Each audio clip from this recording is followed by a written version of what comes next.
तो आज हम लोग करेंगे एक्सरसाइज 6.2 का क्वेश्चन नंबर 6। पूरे जोश में हैं आज हम लोग। In figure 6.33 PQ and RS are two mirrors placed parallel to each other. An incident ray AB strikes the mirror PQ at B. The reflected ray moves along the path BC and strikes the mirror RS at C. And again reflects back CD prove that AB parallel CD। देखिए इस question में आपसे क्या कहा गया है। इस question में आपसे कहा गया है कि दो मिरर हैं जो कि पैरेलली प्लेस्ड करे गए हैं एक दूसरे के।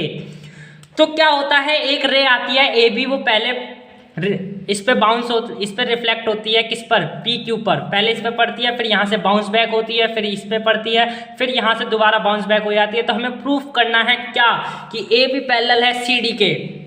देखिए तो देखते हैं इसका सॉल्यूशन करते हैं, कैसे होएगा इसका सॉल्यूशन। क्या आपको इसका लॉन्ग सॉल्यूशन चाहिए स्टेटमेंट के साथ? मुझे पता है कुछ बच्चे कह रहे होंगे, तो चलिए फिर हम लोग इसका सॉल्यूशन शॉर्ट वाला ही करेंगे। तो क्या करते हैं, सबसे पहले हम लोग करेंगे इसमें थोड़ा सा कंस्ट्रक्शन कर लेते हैं ये वाला, क्योंकि यहाँ भाई लाइट की बात है तो ये हम लोग नॉर्मल खींच लेते हैं दोनों के बीच में। इसका नाम दे देते हैं N और इसका नाम दे देते हैं हम लोग M। तो क्या करते हैं, यहाँ पे देखिए हम लोगों ने, अगर आप लोगों ने लाइट चैप्टर पढ़ा होगा तो उसमें आपने लॉस पढ़े होंगे। किसके? लाइट के लॉ पढ़े होंगे। कौन कौन से? Angle I equal to angle R। क्या होता है कि जैसे मान लीजिए सरफेस है, अगर 60 डिग्री के एंगल पे अगर लाइट आई है तो क्या होती है, 60 डिग्री के पे एंगल पे जाती है। मतलब अगर ये 60 डिग्री है तो ये भी 60 डिग्री होता है। क्या होता है, angle I equal to angle R। तो सेम उसी तरीके से यहाँ पे ये थोड़ा टेढ़ा सा हो गया, लेकिन कोई बात नहीं। जितना एंगल इसका है उतना ही एंगल किसका होगा, इसका होगा। सेम उसी तरीके से जितना एंगल इसका है उतना ही एंगल इसका भी होगा। अगर हम लोग इसे 1 दे दें नाम, और इसे 2 दे दें, और इसे 3 दे दें, और इसे 4 दे दें, ठीक है।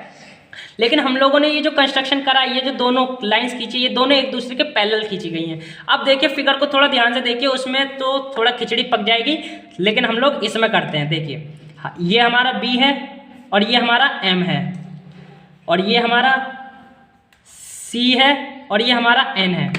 अगर ध्यान से देखा जाए तो ये एक ट्रांसवर्सल लाइन बनेगी।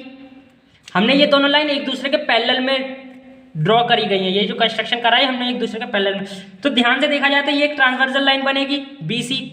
तो ये वाला एंगल इस वाले एंगल के इक्वल होगा। 2 और 3 क्या होंगे, एक दूसरे के क्या होंगे, इक्वल होंगे। कौन सी प्रॉपर्टी से, जल्दी बताइए। अल्टरनेट इंटीरियर एंगल्स की प्रॉपर्टी से ये दोनों एंगल्स कैसे होंगे, एक दूसरे के इक्वल होंगे। तो हम लोग यहाँ पे लिख सकते हैं angle 2 equal to angle 3। Angle 2 equal to angle 3।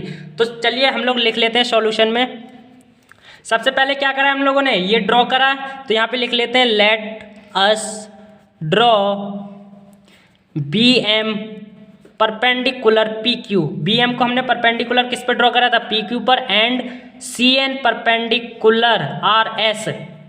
तो क्या हो गया, PQ पैरेलल, हमें ये दे रखा है क्वेश्चन में पहले ही, PQ पैरेलल किसके है, RS के। और क्या हो जाएगा, हमने ये दोनों एक दूसरे के पैरेलली ड्रॉ करे हैं, तो ये हो गया BM parallel CN।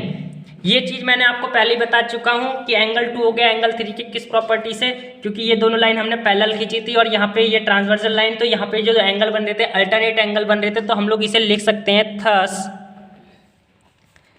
BM and, सब लोग शांत रहना।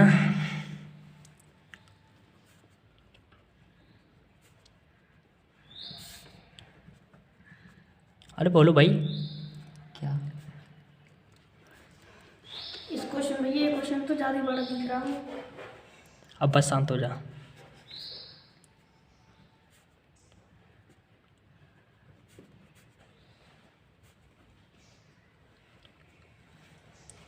हाँ, तो ये हम लोगों ने लिख लिया कि BM पर पैरेलल है CN के, तो ये ट्रांसवर्सल लाइन बनी। तो जिस वजह से क्या हो गया, एंगल 2 हो गया एंगल 3 के।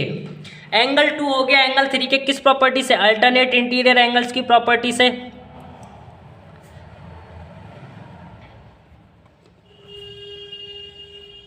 एंगल्स, लेकिन हमें क्या पता है कि एंगल 1 है एंगल 2 के किस प्रॉपर्टी से, एंगल I के और एंगल R के। एंगल 1 है एंगल 2 के इक्वल, एंगल 1 है एंगल 2 के इक्वल, एंगल 1 है एंगल 2 के इक्वल, किस प्रॉपर्टी से, I equal to angle R के इक्वल से।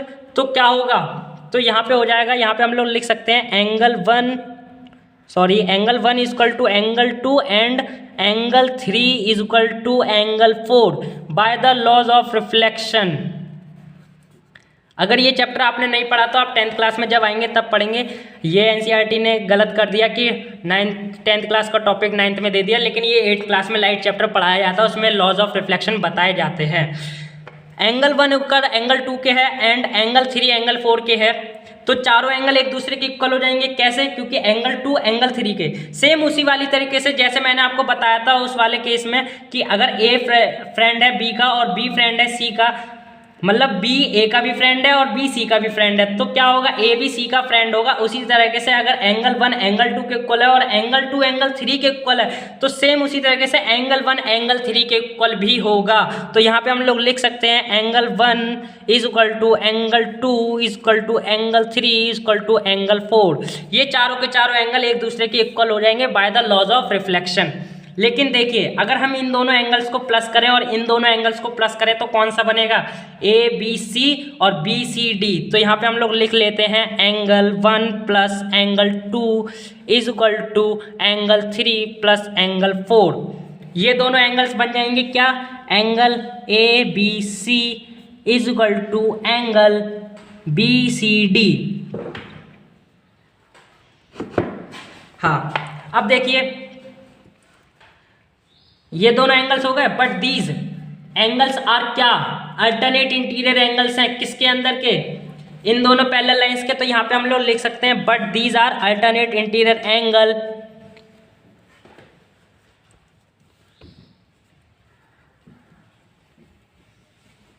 Alternate interior angles. तो ये क्या हो जाएंगे, ये दोनों लाइंस क्या हो जाएंगी, प्रूफ हो जाएंगी क्या, ए बी पैरेलल है किसके, सी डी के। तो ये क्वेश्चन होता है यहाँ पर। तो ये वीडियो आपको कैसी लगी कमेंट्स करके जरूर बताइएगा। वीडियो को लाइक करें, शेयर करें एंड नई नई वीडियोस को देखने के लिए चैनल को सब्सक्राइब करें प्रो एकेडमी। Thank you.